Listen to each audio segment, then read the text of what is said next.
Welcome to Dice with Death, where anyone could die with a roll of the dice. I'm your direct messenger, Ollie Bateman, and joining me again for this week's performative Dungeons & Dragons podcast is Chatty Badger's Jamie Powis. When knocked out, Zach took a scythe to the head, which unfortunately means she's pretty much dead. I'm Aark. Nothing about your own character, just Nope. straight at Amy, straight at Zakaya, possible death right at the start of the next episode. Probable death. Come on. Very probable, very probable. I am of course joined by the aforementioned IGN's Amy Mallet. And mine is actually more of a question, this rhyme. Are all these grisly mind shadows invading our space because we were planning to cheat at the snowboarding race? Oh. This is a penance, guys. Don't cheat. That's the lesson here. Don't cheat. Don't worry, we're still just going to cheat. You're just not going to be there for it. I know, and this is the one thing I've been so excited about, is cheating. You might get to be reincarnated as Trevor the barkeep if you're lucky. I did really love in the last episode that just like maybe 6 minutes towards the end, Adam just went, I feel really sorry for everybody who's listening to this episode and just like excited for a snowboarding race. Yeah. And instead we're in nightmarish hell. Oh, It's God. full. When are they going to get to the fireworks factory? I'm of course also joined by WhatCulture.com's Adam Wilborn. I'm Titus, the one who got us into this mess. A downhill race we're hoping to finesse. That posh twat or me, who will be the guy? Never mind all that bollocks, though. Is Zach about to die? Listeners, if you could see the Zoom call, Amy is livid. We're all nervous. We're all on the edge of our seats. So I think we should probably just get on with the episode, shouldn't we? Just a tiny bit of admin before we do this, Ollie. I know, obviously, we're in battle. It's got to take turns, blah, blah, blah. But before you do kill Zach, can I do my go first and just say, well, you're about to die, so how did you lose that sodding arm? Tell me! Actually, yeah, that is a good point. And then it's that classic thing where she's like, it happened a long time ago, and like my last breath's coming out, and I'm just like, get to the story. So I've got a spell, by the way. So what we have to do is basically chop her head off, and then we can ask her questions afterwards. We can ask her 3 questions. Like a Muppet's head, just shove your hand up it. Yeah, absolutely. Is this going to be like Futurama, or are you going to keep me in a jar for the rest of the campaign? I'll be there in spirit and in head. Okay. Are we ready to continue the adventure? Yes. I mean, me and Jamie are, but yeah. Well, she'll continue the adventure, like, you know, for the next like 5 minutes, and then it's all over for her. But she's got this 5 minutes where it's absolutely her adventure as well. Yeah. Don't take this away from me.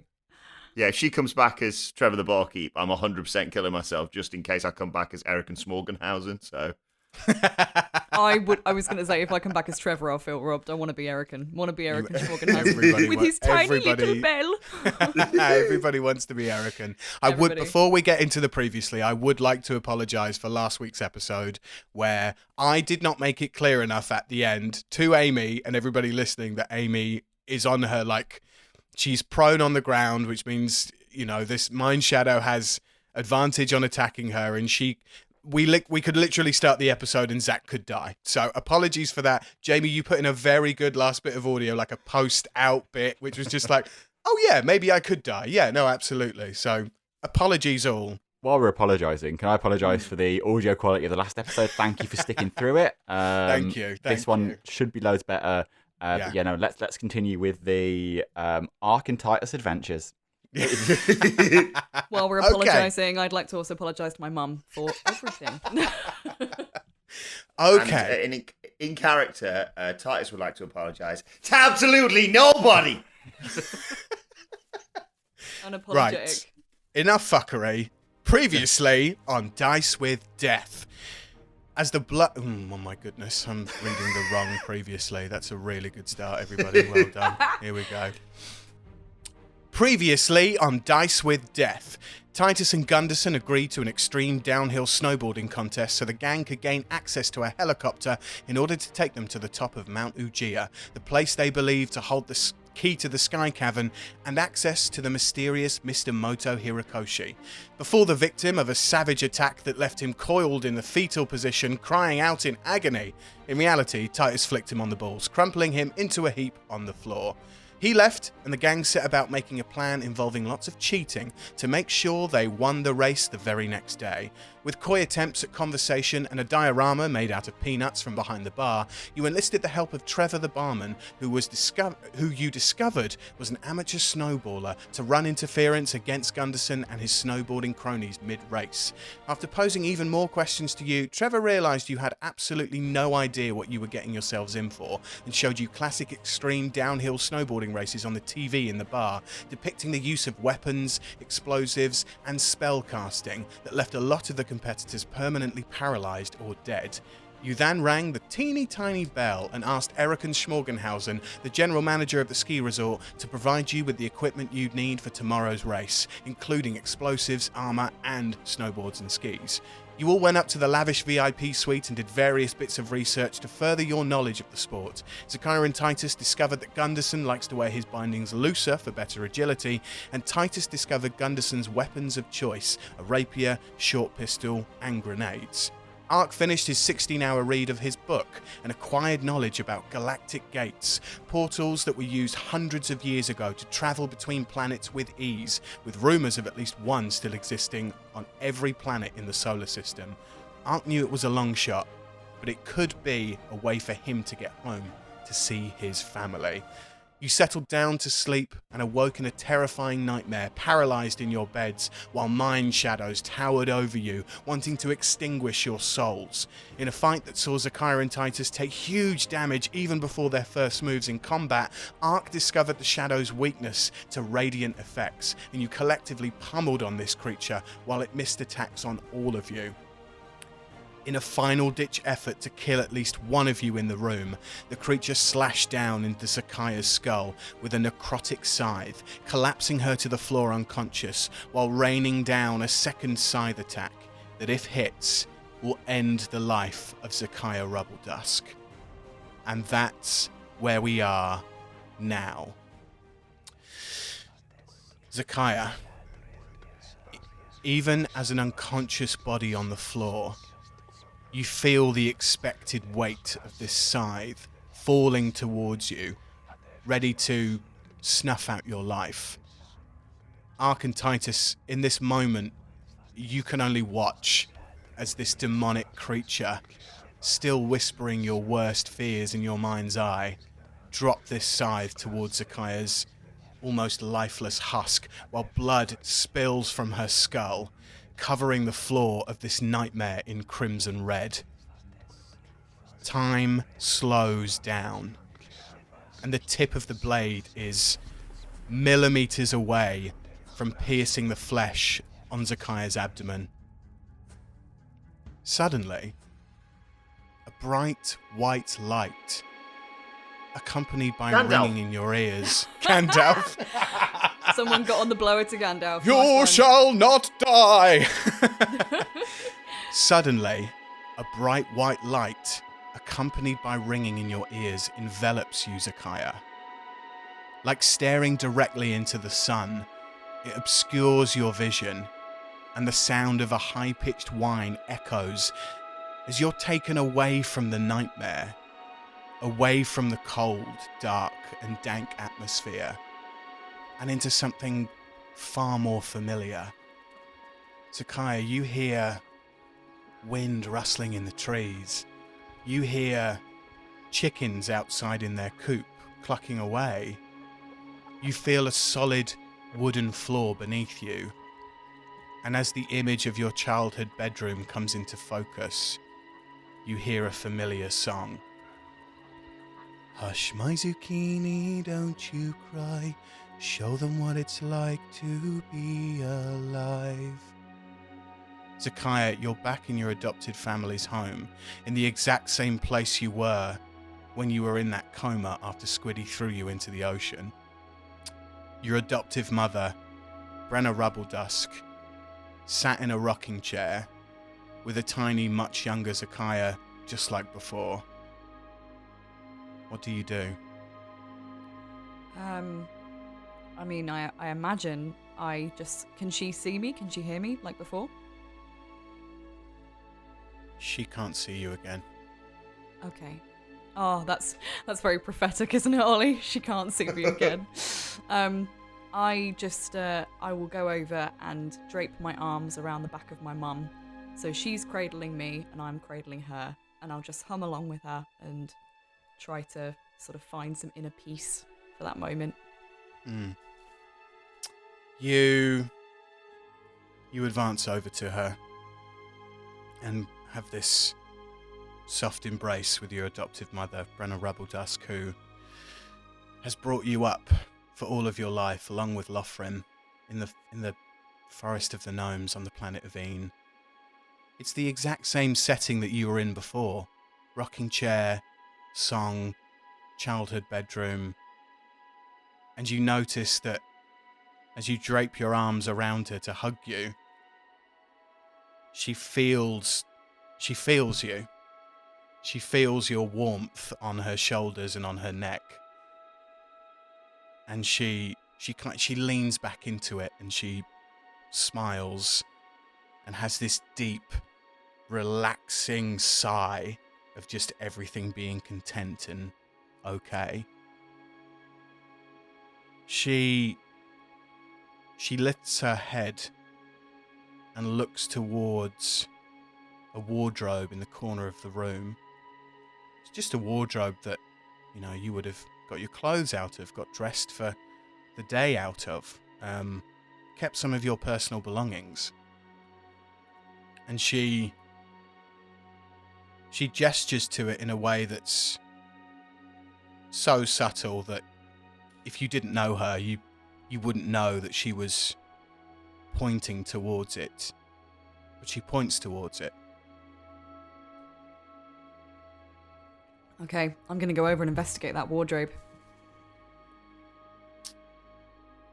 As you step across your childhood bedroom, you feel the floorboards beneath you creak in a very knowing and memorable way. This feels like your house. This feels like where you belong. And you get yourself in front of the wardrobe. And you hear, without her speaking from where she sat in this rocking chair, you hear her voice, Brenna's voice in your head go, "Open it, my little butter sprout." Okay, I'm going to open that wardrobe. There better not be a Bogart in there. There are any Harry Potter fans among us. You open the wardrobe, and a monster appears! No. You open the wardrobe, and you see something that you've never seen in this wardrobe before. It's at the very top of this shelf. It's a picture that's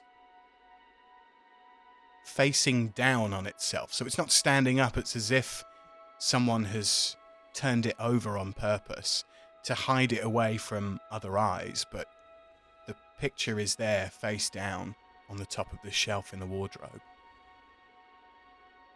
Okay, so I'm going to lift up that picture and have a look. Roll me an insight check. Insight. Great noise, that. I know. I'm on Leo's desk and there's actually loads of stuff around me, so I'm trying to make sure I'm not knocking stuff off. I got a 9, so not ideal, not great.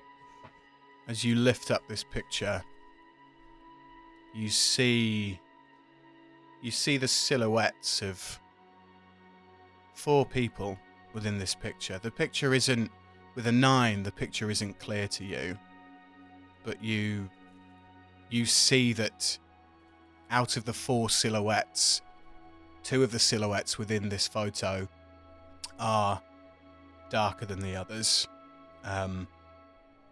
Even with a 9, you can kind of figure out that out of the 4 people within this picture, and the darker silhouettes being in the middle of this picture, that it seems like the 2 people in the middle have passed on, are no longer in this world, are no longer part of the material plane.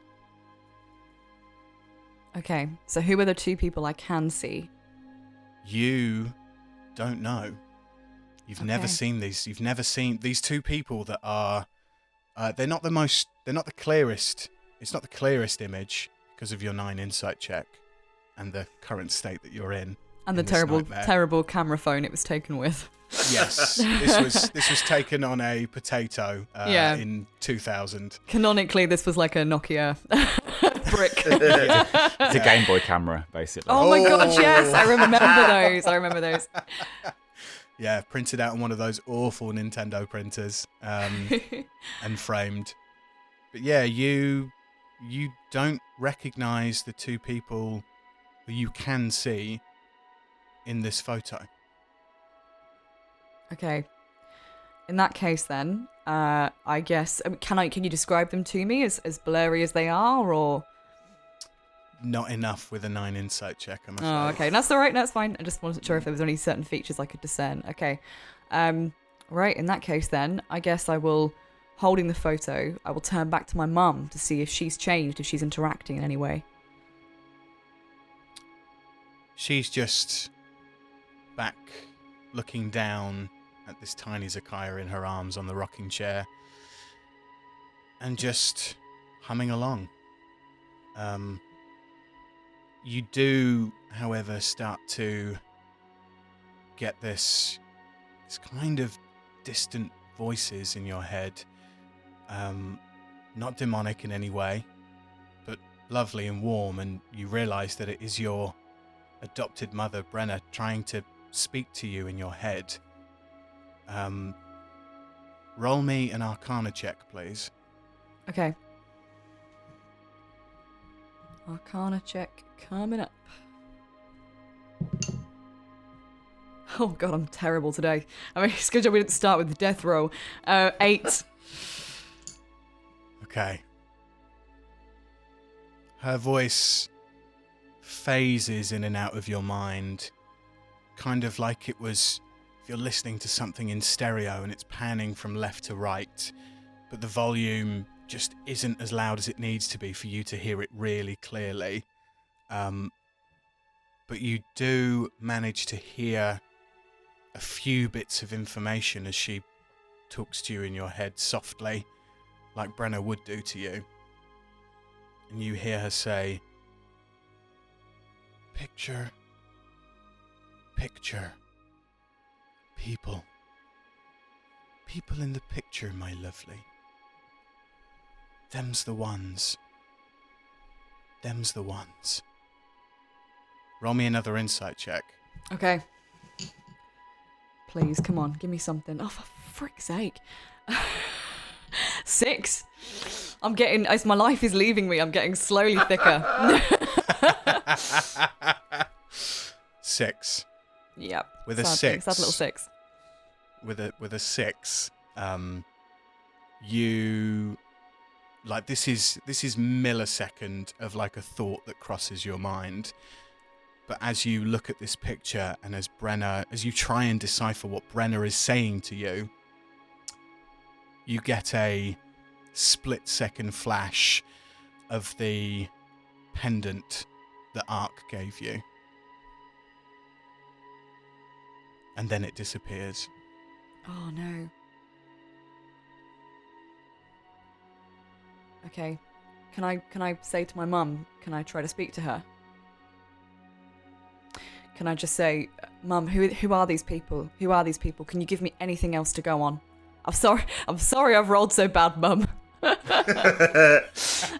Can you is there anything else you can tell me? Can you hear me? Yes, my lovely, but it's not the most clearest it's ever been. You're looking at her, she is just looking down at this tiny child. She is just a voice in your head. She's not reacting to your presence at all, but you hear her voice. And she says, Mordana, the femme fatals, Madame, and the others. And that's all you get. Okay, all right. I'm also going to try, if I may, and just say, I never saw you again after the fire. are you really gone, or are you out there somewhere? I'm always around, my little butter sprout. I might not be here. I might not be part of the material plane anymore, but I'll always be with you inside your heart. So will your dad. Silent tear just like falls down Zakia's cheek, because I think that's her final realization that her parents are actually gone, and not just like out there somewhere. So yeah, that's it. I'm just gonna stare at the picture, and sort of back at my mum, and maybe I'll walk across the floorboards one more time and just like sit next to her, cradling the picture. Okay. You share this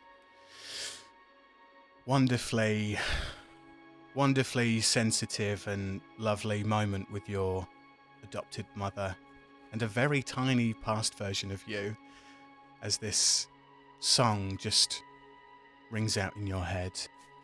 Hush, my zucchini, don't you cry.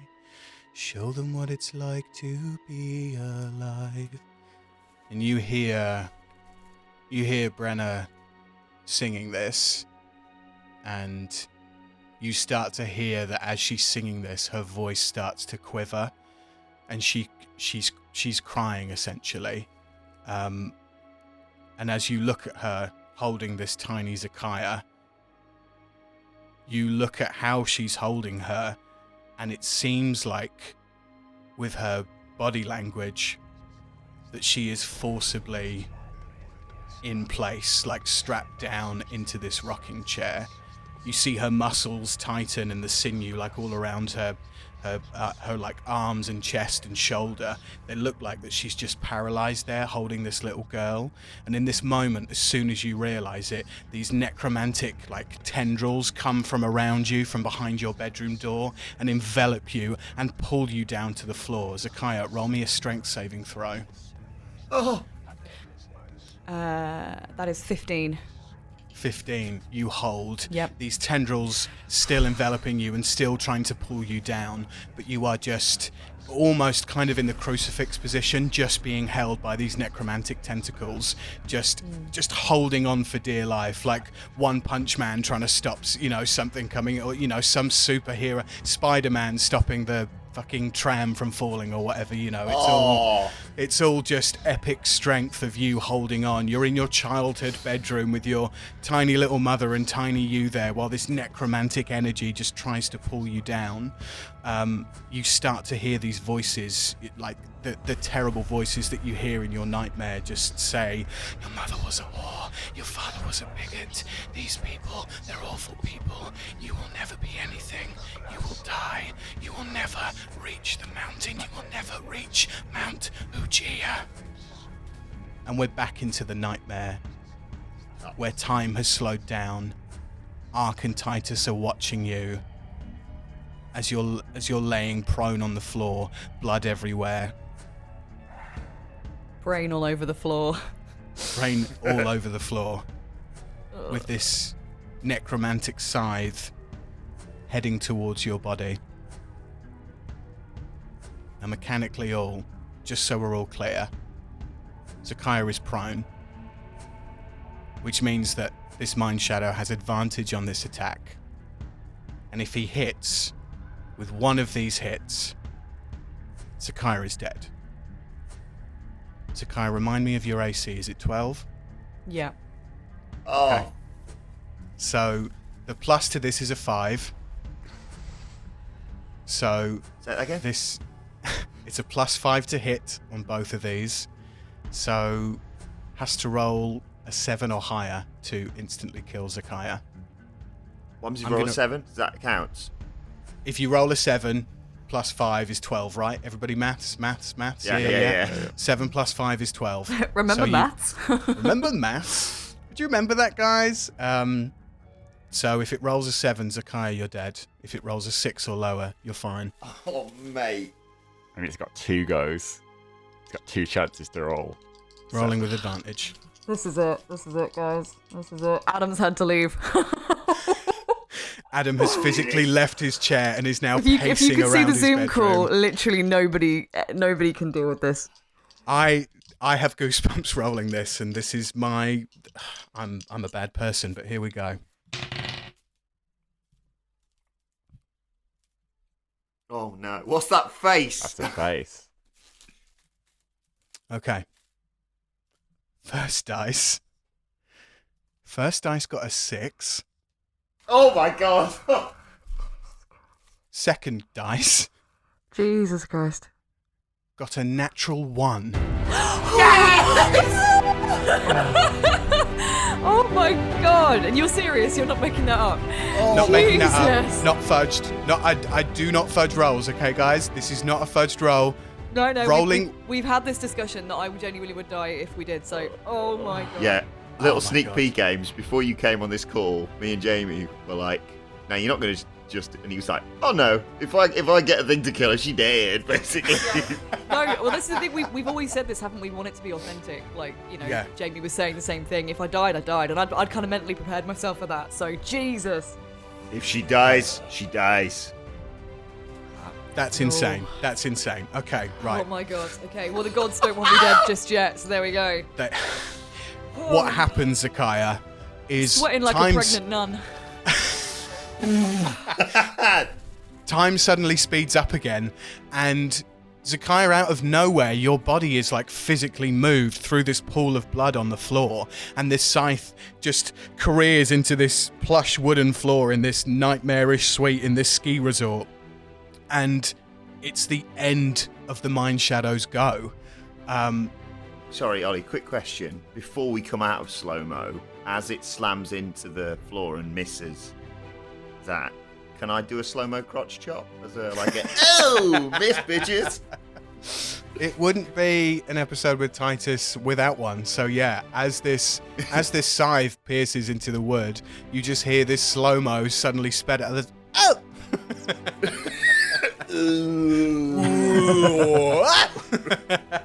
like a slow-mo quagmire or something. Just, Yeah. You see this corporeal scythe connect through, and Zakaya, you have not been hit with advantage. You are still on the floor. You have failed one death save and have passed one death save. We are still in combat. We go to the next person in combat, and that is very happily to say, Aark. What are you going to do? Yes! I'm going to go over to Zakaya's body, cast Cure Wounds at 2nd level, because that's the only spell slot I've got left. So, Okay. You touch a creature you touch regains a number of hit points equal to 1d8 plus your spellcasting ability modifier. When you cast this spell using a spell slot of 2nd level or higher, the healing increases by 1d8 for each slot above the first. 8 plus 4 is 12 healing to Zach. Oh. Zach, you Thank are healed for God. 12 points. Whew, all right. You awake again, like in this pool of blood, but like, sat up with this. You see this corporeal scythe right next to you in the wood. You see Aark over you, like giving you all of this healing energy, this radiant healing energy back into your body. Aark, was that action or bonus action? That is my action. That is your action. What would you like to do? I just want to, as I'm over Zach, just go, get back as far as you can. Don't get in this fight. And I'm going to turn back around to the Mind Shadow, get my wings as wide as possible just to try and obscure its view. And I like to think I'm just going to have my shield in my hand and my sword and start banging the sword against the shield. Just telling me I'm going to fuck it up in a second. Like a battering yes! Yeah. Oh, yes. You step in front of Zakaya. You are protecting your adoptive child right now. Wings spread, flapping, like all this wind that's coming in through the broken windows and rain. In this moment, it feels like you're pushing everything back. Curtains are flying everywhere. Bed sheets are asunder. They're on the floor. This Mind Shadow is looking so hurt, so on death's door. And I'm going to need you to roll an intimidation check right now, please. Ooh! Don't mess with my daddy, y'all. Not very good. It is 10. 10. Okay. It stands its ground. You stand its ground. You are in front of Zakaya. Zakaya, you have not left the immediate area, so you're not going to get any opportunity attacks on whatever Aark has stepped in front of you. Titus, my man, that is your go. Oh, you done fucked up now. So this is Mind Shadow's pretty. I should just attack it, right, guys? I mean, I guess so. Yeah. I mean, yeah. Didn't we realise that only certain attacks, or when it was glowing or something, certain things work with it? Hate to break this to you, but there'll be none of that anymore. I am spent. Okay, in that case then, Let's hit as hard as you can. Hope for the best. Yeah, I was just double checking. I wasn't doing because I've got a bad history in fights of going. I'll just keep fighting this thing, and people are like, your friend's dying. Your friend's dying. So yeah, let's just go good old fashioned. Go for the head with the great sword, please. Okay, roll to hit, please. Right, come on. I was actually rolling earlier to see what would it be? Because I, for some reason, thought Zach had to roll to survive. So I wonder what it'd be for me. So maybe I've cooked these dice. Here we go. Oh, come on then. 24. Oh. Titus, amazingly enough, a 24 hits. Please roll your damage. Again, it's been a while. Almost said which one's the D6. Yep. Okay. Pretty standard. 13. Yes. 13 damage. Nice one. Good work, Titus, finish this Mind Shadow. Yes. Yes! Can I, grab it? I'm trying to think, in Braveheart or something. Stab it in a little bit, but grab hold of it. I don't know if I can grab hold of it, but you know what I mean. So I can just whisper, because he loves a bit of whispering, this little prick, right? So I stab it, and I say, I don't trust Mind Shadows. And I turn round, right? And I wink at Zach, and I look back, and I lean into this Mind Shadow's ear, and I go, they're just too shady. Wow! I thought you were literally just going to be like, you got wrecked, mate.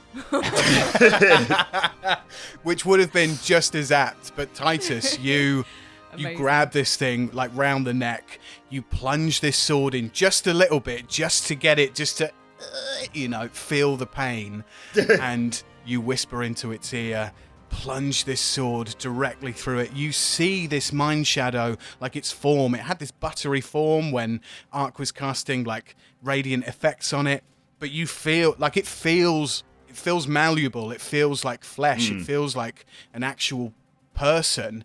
And you stab down into it. You see its own like a fabric kind of disintegrate as if it was burning. And it completely dissipates, in this explosion of ashen smoke and cloud. You see the already broken windows kind of push themselves out again as the explosion from this thing imploding on itself just dashes everything across the room.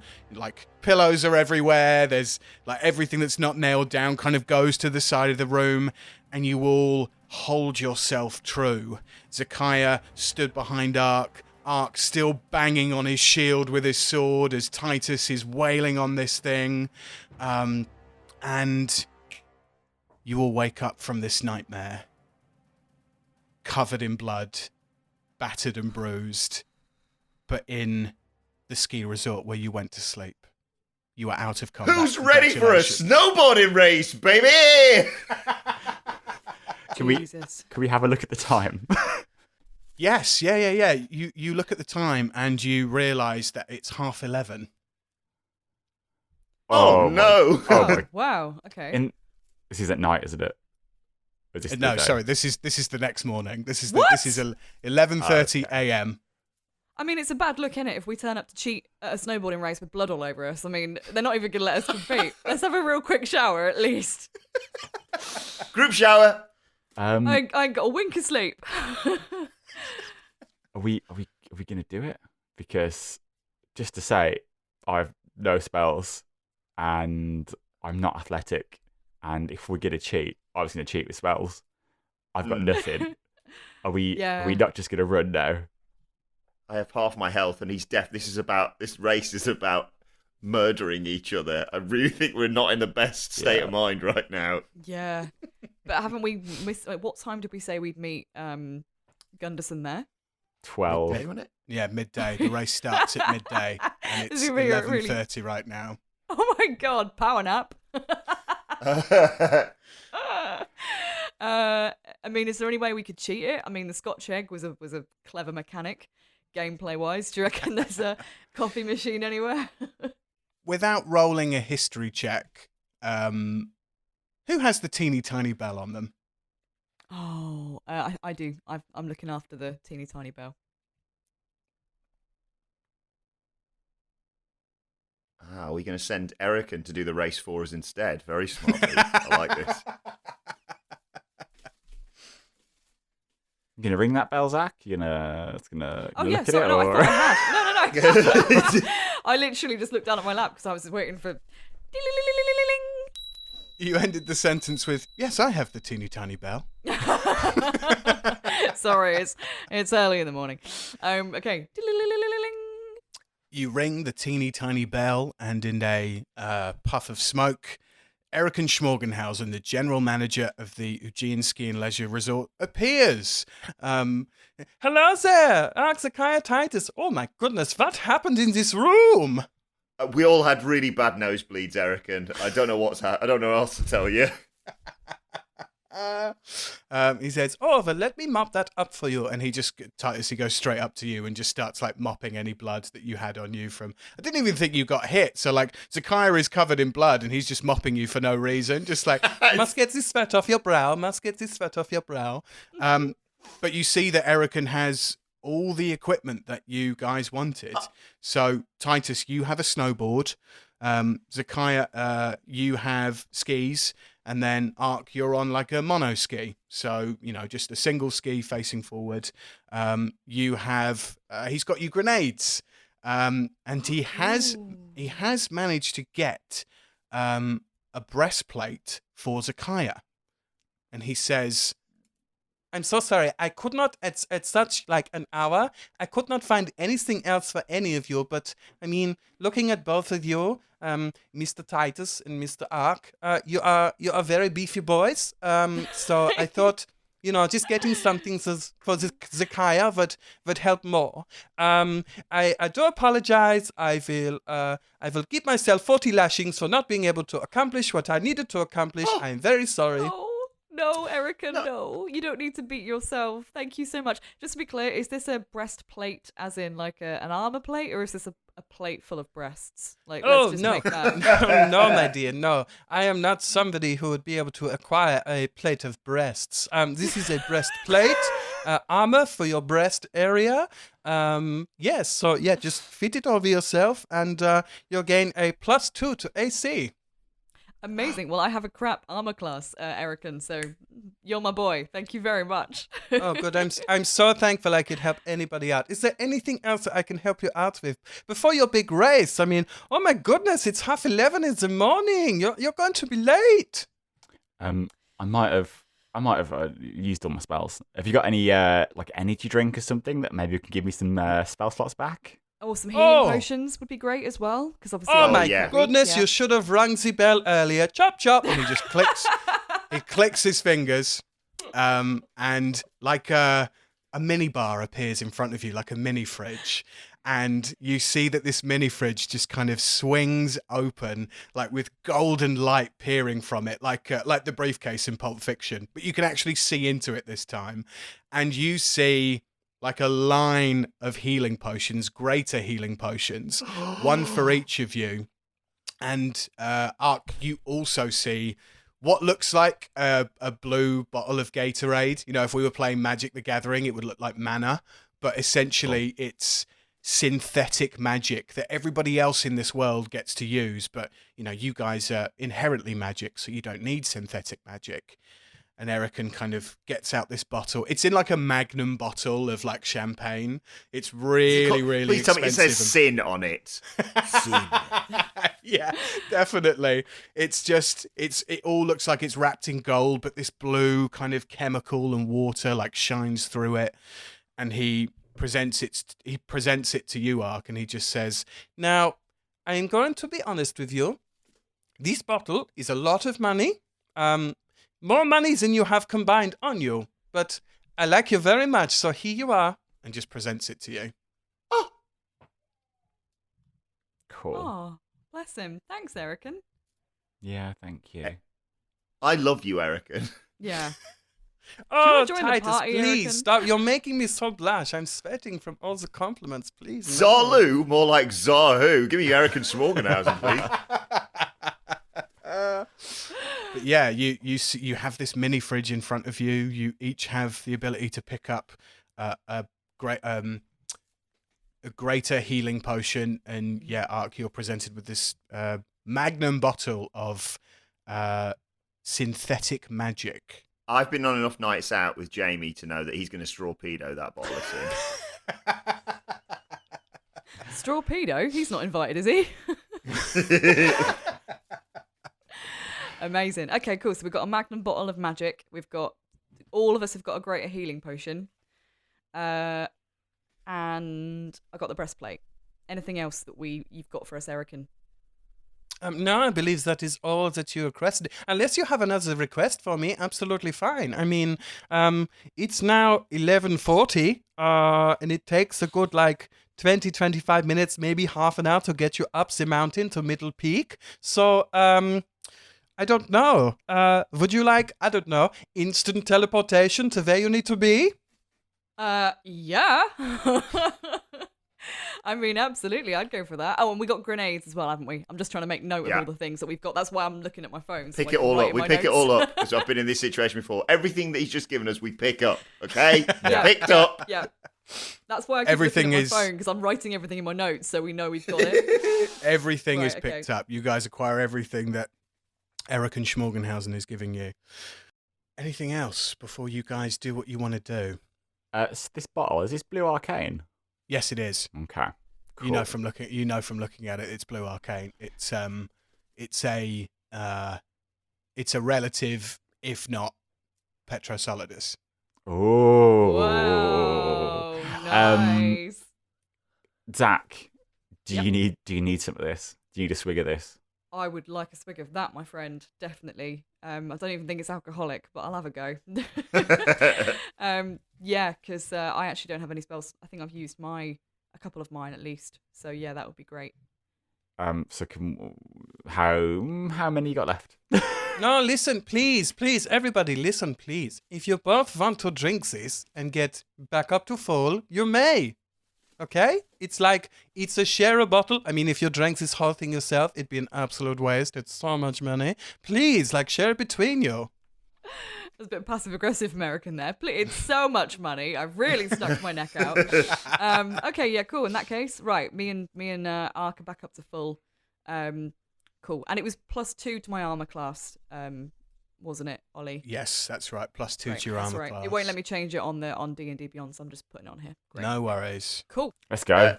Aark, should I drink the heat? I've got half health basically right now. Should I drink the healing potion now, or should I pocket it and potentially use it more later, halfway through the race when I'm at death's door? I say drink it, and I'm gonna pass mine over to you as well, just in case. Because I think you're gonna be taking the hits in this one, and I think I'm gonna be very much in the background. So Titus, you have 2 greater healing potions on you. 4d4 + 4. I'll drink one of them now then. Oh, gain 4, 3, 2. Fuck off. 4. Okay. What's that? Anyone? 13. 13 + 4. 17. Are you kidding me? That is literally back to full health. Perfect. Hey! There we go. Hey! Lovely. Well I'll keep the other one then for the time being. Thanks. Pocket that other one. Pocket it along with everything else that we pocketed. Yep. Okay, I'll neck my greater potion of healing as well, so I can get back up to. I mean, I have to work out. I imagine like Titus, right? Yeah. So 4d4 + 4.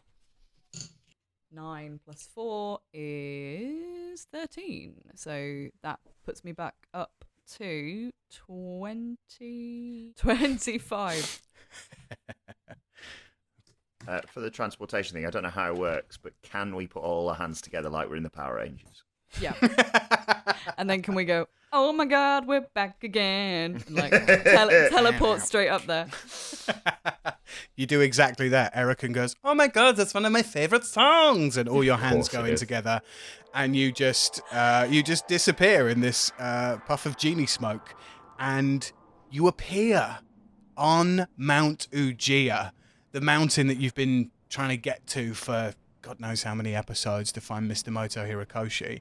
Ooh. And you see Middle Peak, steeped in like fern trees and like a forest, and you're just kind of in this open area covered in snow, but you don't see anybody else here for the time being. I mean, it is 11:45 a.m., so the race hasn't quite started yet.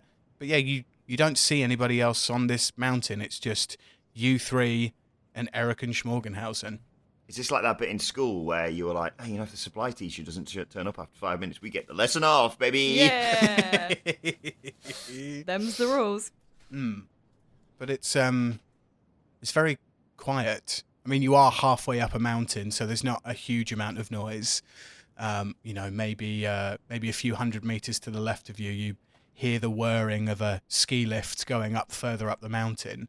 But that's it, really. Probably see what happens if I move about on this snowboard, seeing as I don't think I've ever done it before, so I might just get a bit of training in. Yeah, we could get some balancing in, couldn't we? How far away is the top of the mountain?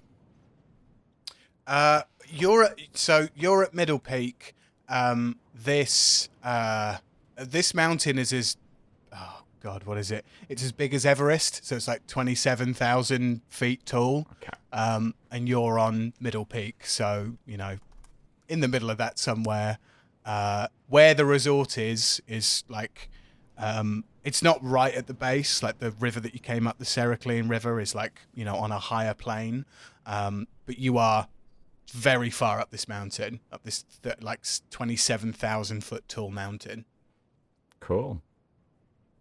I think I'm going to practice as well on my uni ski. Okay, you all have a little slalom, a little shimmy. Everybody, go ahead and make me athletics checks as you test out your boards. This is actually very good. Everybody, first of all, needs to roll with disadvantage, please. Yeah, I got that 20. Hey! Oh. Hey, look at me being athletic. Well, technically, 20 plus my athletic, so 23. But you are all rolling at disadvantage, so please roll me another. Oh, of course. Yes. No, sorry. Nat 1, here it comes. Yeah, here comes the nat 1. Oh. 16. 16, you're fine. Aark. 7. 7. Okay.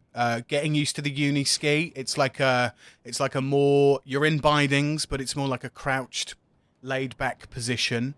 So you're just getting used to, like, you kind of have this like phantom pain in your hip. Like your hips don't hurt anymore. There's no shrapnel in it from when you got revivified, essentially. But you're reluctant to kind of lean on it just in case the pain is still there. Titus, what did you get? 13. 13. Okay, you're absolutely fine. So. Oh God, I've just been googling snowboarding trips and just been reminded of cool boarders with the word fakie. Oh, fakie, yes, I remember fakie. A fakie. Goodness gracious, Zakira and Titus, you will not be rolling with disadvantage. Aark, you still have some time before the start of the contest right now if you wanted to get some more time in. You've got about 15 minutes until this thing is meant to start, but no one's here. Like there's nothing. There's no archway set up for the start. There's no crowds, there's no ticker tape. There's literally nobody around, and all you see all around you is just like dead silence. If you look up towards the mountain, you see like that the top of the mountain is like covered in this perpetual snowstorm that's always been there, but you don't see anyone or anything. It's quiet. Takes off snow goggles. Almost too quiet. Yeah. I quite like the fact that you're going to take off some sunglasses because in my head you're still in your surfer gear. Yes. With your little Hawaiian luau. Yeah, you sort of beads around you. Surfboard Titus is under one here arm. Titus is here in like an open Hawaiian shirt and shorts, and right. Some wooden beads. You've got a puka shell necklace around you that you bought at the gift shop. Yeah.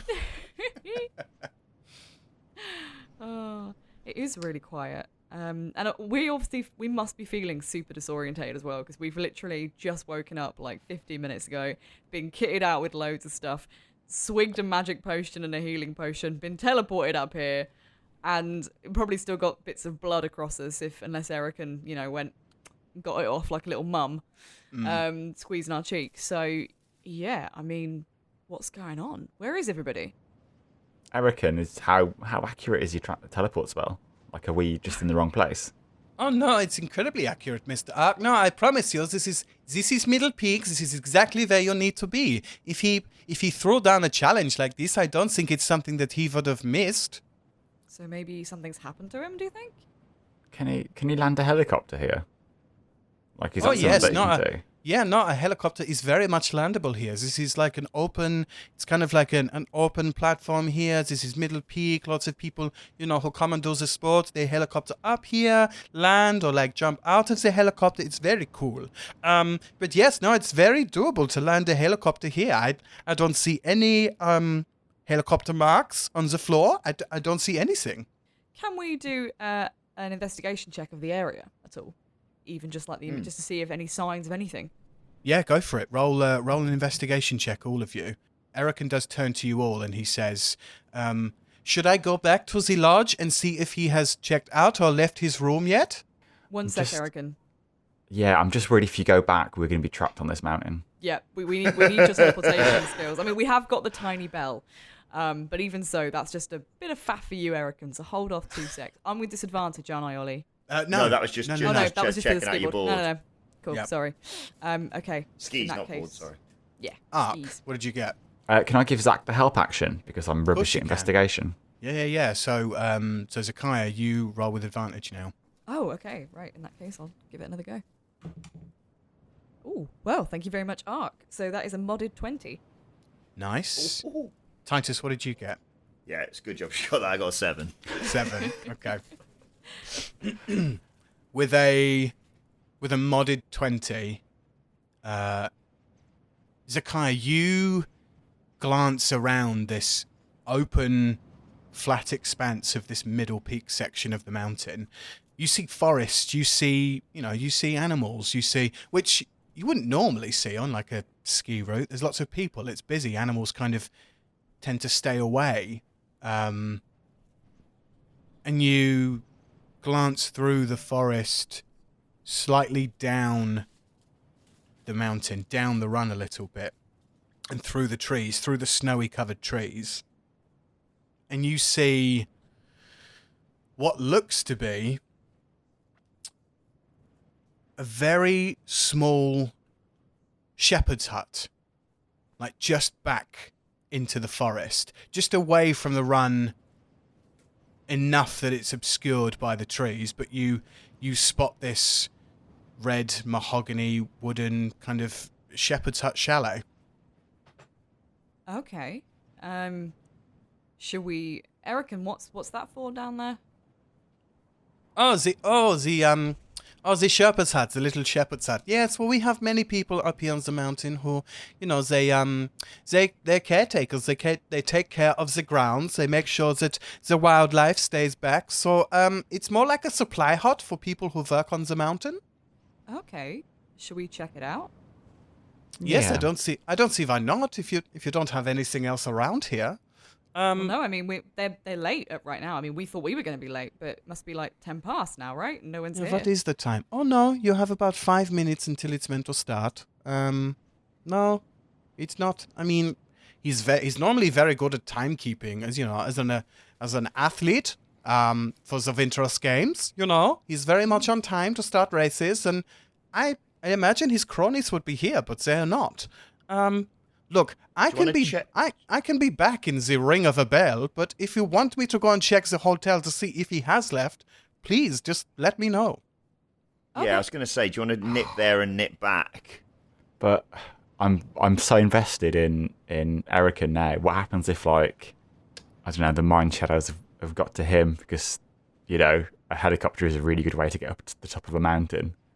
And, like, Erican's going to go in and find himself fighting a mind shadow.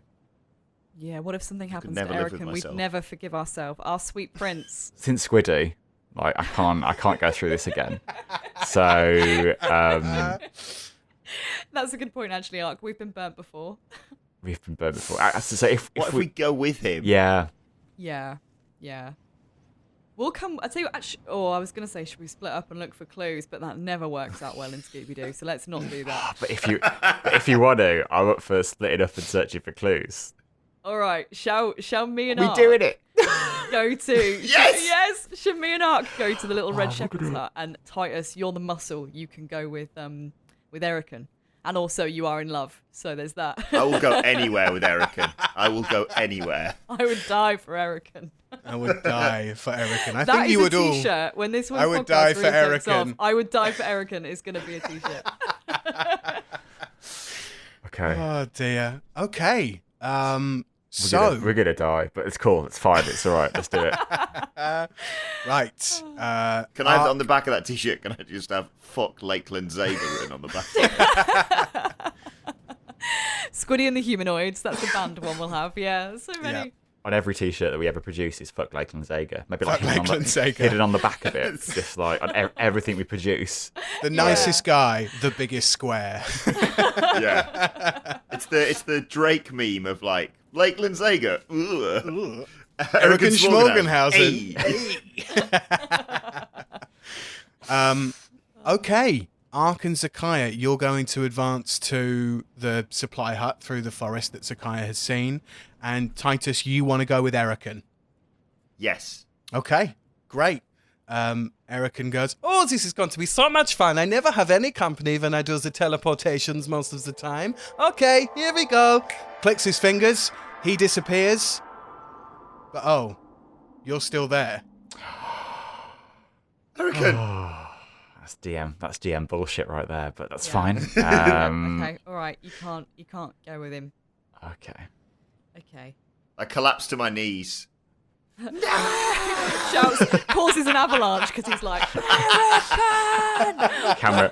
Camera pans out like directly above him, like to the mountain. Aark, in this instance where you're calling DM bullshit, roll me an insight check. Oh! That is an unnatural 20. Unnatural 20.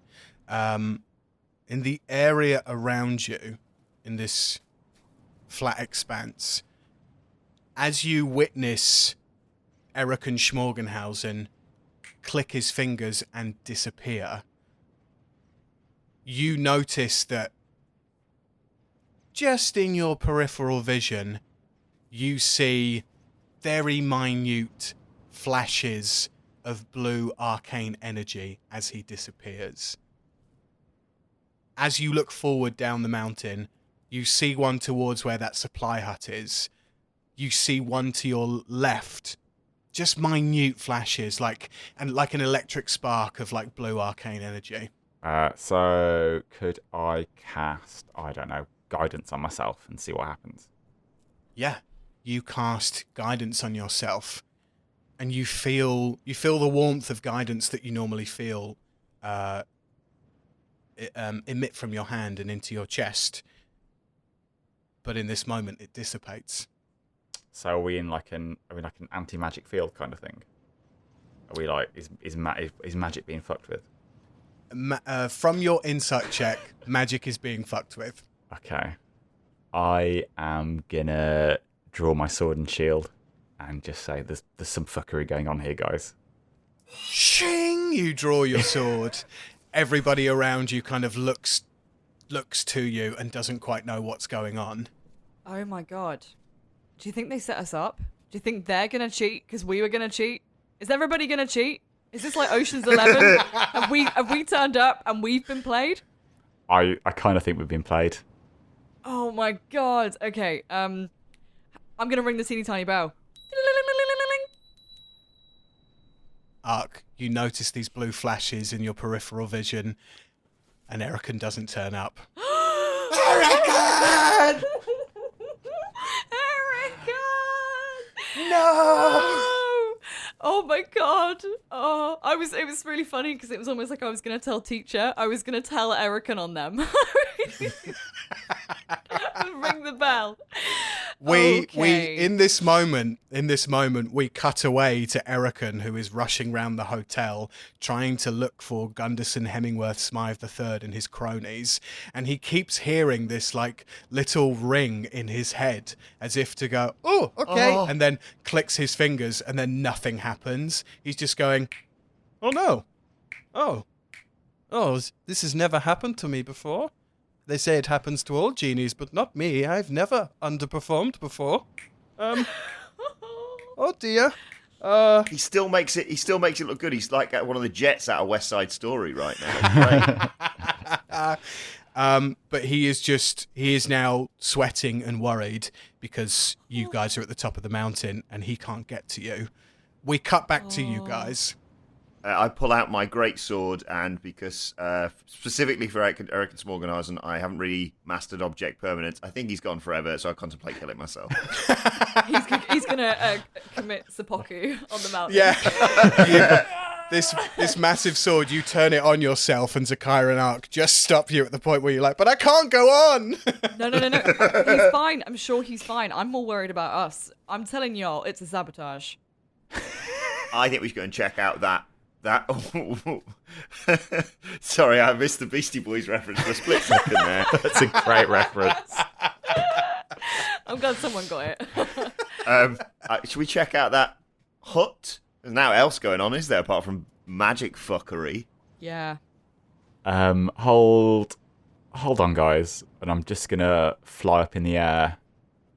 Maybe. Yeah, good idea. A couple of 100 feet and just have a look around to see if I can see anyone around or just anything odd. Aark flies straight into helicopter blades.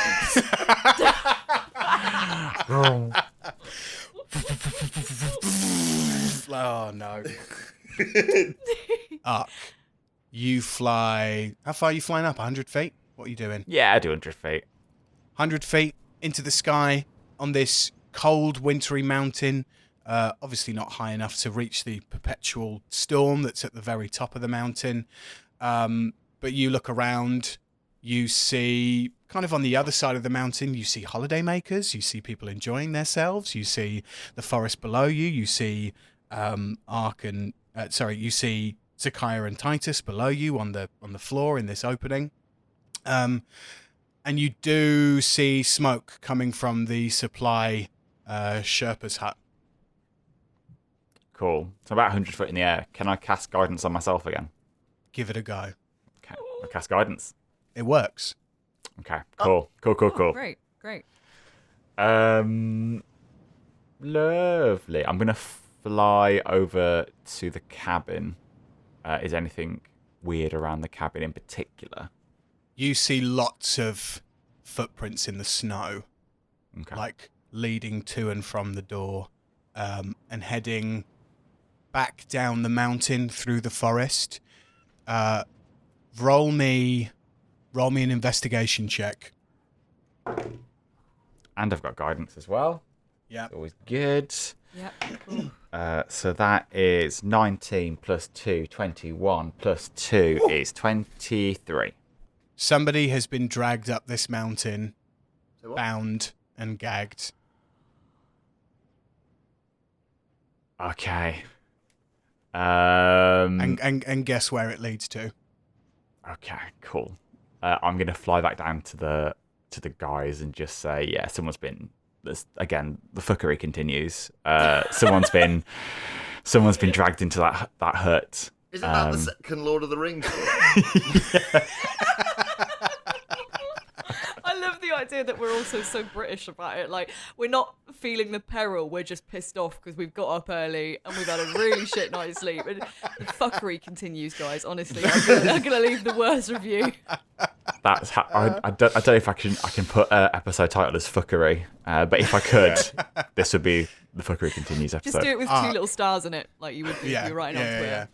I love the fact that we've nearly died. One of us in particular has nearly died due to these bloody mind shadows. Someone has been bound, gagged, and dragged into a hut on a mountain, and we're like, we were here promptly, worst of all. That's what I mean. It's so British. We're like, we got here 10 minutes before it was meant to start. What is going on? Oh, I hate late. I'm always late. I'm such a hypocrite. I'm like, I'm late, and I'm always late for things. I like to think we're all queued up as well. Just like preparing to walk over. We're all in a line, ready to walk over to the hut. We've actually started queuing. Even though there's just 3 of us. Aark, have you actually left to go back to the group, or I are you? have. Yeah, I've flown back down. Fine, you've flown back down, and you've told everybody what you've seen. Anybody fancy stealthing to that hut and just finding out what's going on? Maybe getting the drop on someone. I'm so glad you're here, because I would have been like, race to the hut! Last one's a rotten egg! Yeah, do you want to do that? Absolutely. Yep, let's do it. Cool. Aark, how are you stealthing over? I'm gonna cheat and fly. Try and just fly onto the roof. You cheat and fly onto the roof. Yeah. Fine. Zychira and Titus, I imagine you are traipsing through the snow, going tree to tree to get a better view of that Sherpa's hut, right? I would like to ride like a bodyboard on my snowboard with bunches of tree branches shoved in my pants, please. Okay, you do so. Okay. Everybody go ahead. That's Arctic tumbleweeds. Everybody go ahead and make me stealth checks, please. This is my wheelhouse, baby. Aark. 12. I land hard on that roof. They weren't aware of us for now, but they are now. It's slippy. Oh! Zychira, what did you get? 15. Titus. 13. 13. Okay. Well, Zychira and Titus, you are the more stealthier ones of the bunch in this instance. You make it through the trees on your skis and your snowboard. You look pretty professional as you kind of slalom through, like missing all the trees. But you do get to, I want to say maybe 30 feet away from this hut, and you hold yourselves up against these big forest trees covered in snow, looking at the Sherpa's hut with smoke kind of, billowing out of the chimney. Aark, you land on the roof of this thing, and you crunch down in this snow, and you feel the weight of this roof, like kind of not give in, but just kind of like relax a little bit. You don't fall, you're fine, you're on the roof, but you make a crunch as you hit it. As you do, all you start to hear are multiple voices of people, but they're muffled, and they're going... I am going to... So I've got this lovely chimney. Is it a big chimney, little chimney? Little chimney. Cool. I'm going to just get a big old clump of snow and just start dropping it into the chimney. Just drop it into that chimney and see what happens. Not only are they bound to gag, but now they're going to get cold. They're going to get smoked so badly. You pick up this snow and you push it down this chimney, and the smoke stops. You have, with this snow, with this large amount of snow that you've put down this chimney, put the fire out in this cabin. I'll go across the roof and just get close to the door and just kind of peer over and look at the door below me. Can we sneak up and take a peek through a window? There are no windows on this hut, but yes, Aark, you can get to the edge of the roof and you can peek over at the door. Is it time for a Master of Disguises? Quite possibly. I fear it is. What are you going to disguise yourself as? I just realised that, yeah. Snowman. Tree man? I don't know. Okay. Tree man. I tell you what. Can I use wild shape? Can I turn myself into like an Arctic fox? That way, not only will I camouflage, but I can stick my head round and nobody will notice me. Because I'm just a little foxy. This is excellent. Okay. As Let's you're contemplating that, I turn around with half a tree in my singlet going, or I could just go as Tree Man, either or. Fine, we'll go with your idea. Only because I felt bad for you because you nearly died. Clearly my idea is better. This might be a great use of wild shape. Who knows? Zakaya, I'm going to go with the cat stats. Yeah, I was going to say something like a cat or a normal fox. Yeah. Yeah, that's fine. Well, you can go with cat stats, but if you want to go with like Arctic fox, be an Arctic fox, you'll just have cat stats. So I'll make you roll the HP that a cat would have. Okay. So yeah, Zakaya, are you wild shaping? I am. Yes. I will turn into an Arctic fox. So as always, it retains a little bit of Zakaya. So the back of my fox will just have some dreadlocks kind of like weaved into its fur and into its mane. Nice. And one of its front paws will be sort of like a kind of wooden contraption. Well, basically maintain my little wooden leg, but as a little paw. So I will scurry on over to the through the snow and peek my little foxy head around the side of the door. Okay. You have a +4 to stealth, so I'm not going to make you roll stealth whatsoever for this. You are an Arctic fox, incredibly light on your tiny little Arctic paws, and you make your way over to this little hut. Now, where are you situating yourself? What are you doing when you get to it? There is a door that you see. You look up on the top of this roof and you see Aark's little beaky face poking over, just looking at the door. In this moment, you can both roll me investigation checks. Aark. 9. Zakaya. 10. 10. Okay. Zakaya then, with a 10, you just about kind of see this, but as you're lower to the floor, you can get a tiny little peek at the underneath the door, the colours that you can see, like underneath it. It's very dark. This thing doesn't have any windows, so any light that is pouring in is coming from this door. But you kind of see the silhouette of people sat on the floor. And Aark, because you're closer on the roof, and the people inside can definitely hear you on the roof, they're still going... I'm waiting for Tree Man to make an entrance now. Or a grenade. Yeah, or a grenade. I do kind of want Titus to run in and be like, tip the door open and be like, surprise, motherfucker. Can I, just flutter down next to Arctic Zakaya? Of course you can. You flutter down next to Arctic Fox Zakaya and you give her a little pet. Just a little pet on the head. I don't know, because she does it like a small mammal. I'm like, yes. I do kind of want to kill and eat you. Picks me up in his talons. Oh, sorry, I didn't realise that was you. Can I check the door for traps, please? Yes. With your... Yeah, go ahead. Roll me an investigation check. Another 9. There are no traps. As far as you can see, no traps on the door. I'm going to look at Arctic Fox Zakaya. Okay. Do you want me to go first, or? No, it's okay. I will. I feel like I have a new lease of life. I should have died back there, and I'm still kind of reeling from whatever happened to me. But you protected me, so let me repay the favor by sort of putting myself on the line here. So no one's gonna hurt a little baby fox, are they? Maybe. Immediately gets shot with a crossbow bolt, skinned. Aark is just drooling right now. I was like, yeah, go on then, go first then. That's fine. In that case, I think I better. Sharpening my talons as you. Yeah, he's literally polishing his. I'm like, okay, yep, cool, all right then. In a bit, Dad. In a bit. I'm gonna go straight in. But I'm gonna obviously creep tentatively. But I'm gonna just head on in. What do I see? Zakaya, before you head on in, roll me 1d4 to get your HP as an Arctic Fox, please. Oh, of course. Oh, that's a good sign. That's always a good sign, isn't it? Always a good sign. HP is 3. 3 HP. That's the HP you have as a fox. If you are taken down below 3 HP, you will revert back to Zakaya as wild shape works. Yes.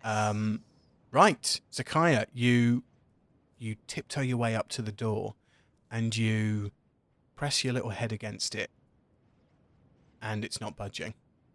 Oh, okay. Right. In that case, You can still see under the door. can I have a it's look not- under the door as much as I can, or is? Yeah, of course you can. You kind of nuzzle your little Arctic foxy nose under the Little door. snoot. Yeah, your little snoot, and you manage to kind of get one of your eyes underneath. And what you can see now, being closer, is that the people who are in this Sherpa's hut are sat on the floor, bound. Can I hear anything besides them going? Like, are there other footsteps? Are there other people in there that I can hear? That's all you hear. I'm gonna go back to Aark. I'm gonna say, I can't hear any sign of anyone else. Only the people's muffled voices. I can't push the door myself because I'm too small. Should we just blast in there together? Where's Titus again? He's a tree. We won't be able to find him. Oh crap! Yeah, I just look around. There's all these trees. I'm like, oh shit, which one's Titus? Titus, Never roll mind. me a deception check. Get in. Roll me a deception check. Remember to plus your extra +1, please. Because of Master of Disguises, I remember. 18. 18. The tree is always Did infallible. you really got an 18?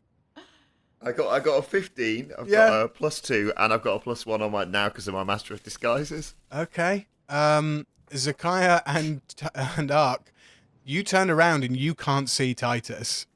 Get in. Wow. Okay. Yeah. No, I'm absolutely dumbfounded. I don't even know where he is. Okay. I'm sure he'll show up at a convenient point for him. Can I just shout into the snowscape? Just go, Titus, do you want to kick the door in? One tree's like, don't like comes Yeah, bounding over. 100%. Walk towards them and say, guys, guess who I am? Mom always said life was like a box of chocolates. A Forrest guy Gump, who right? likes Forrest Gump. chocolates. Yeah. Erican Smorgasbord. It's Forrest Gump. Delicatessen from the hotel, making chocolate. So widen your filmography on this one. It's ridiculous. Yeah, absolutely.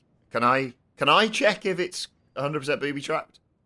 Yeah, you can roll an investigation check. I mean, you come bounding forward like a camouflage person against a wall out of the forest, and you're like, oh shit, there he is. I like to think me and Zach just see a tree suddenly appear next to us. Yes. Fucking Lady like Macbeth or something. Yeah. Yeah, Titus, roll an investigation check. Oh, for fuck's sake, I got a 5. Master of Disguises can't compute if something's booby trapped. It's pretty hard to tell if something's booby trapped. You don't see any booby traps on this door. Okay. Go Can on then. we- just give it a kick? Is there any way we could shout to say, if the people behind this door know that it's booby trapped, make this noise?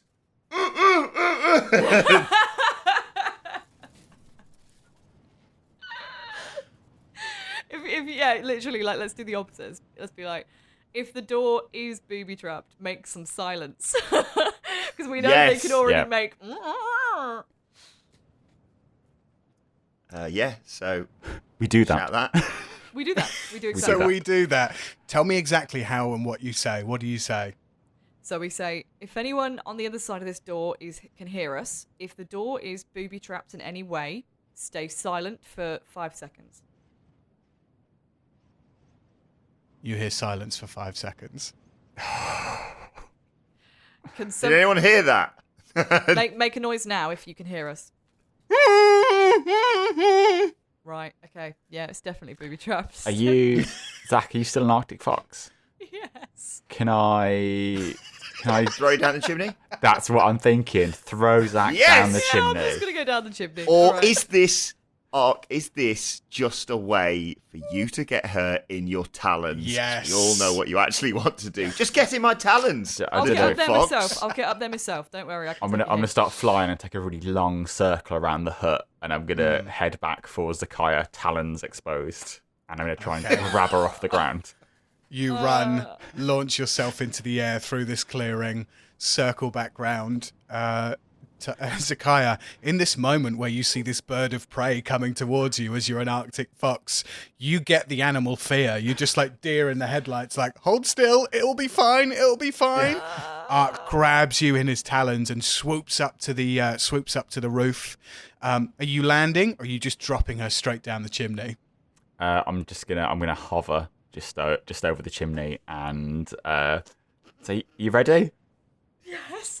The thought of this is so funny. Just this bird dangling this fox over the chimney because we're too scared to go through the door. Yep, go for it.